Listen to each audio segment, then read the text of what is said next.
সাংবাদিকদের পেশাগত দায়িত্ব পালন করতে গিয়ে আমরা এবার বিভিন্নভাবে সাংবাদিকদের কাছ থেকে জানতে পেরেছি যে আন্দোলনকারীরা অনেক সময় ভুল বুঝে সাংবাদিকদের উপর হামলা করেছে।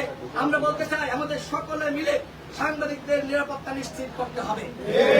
এবং আমরা বলতে চাই আজকে দেখেন বাংলাদেশের গণমাধ্যম এর আগে এখন হয়তো গণমাধ্যম স্বাধীন হয়েছে, কিন্তু পরবর্তীতে আবার এই গণমাধ্যম পরাধীন হয়ে যাবে না তার নিশ্চয়তা কি?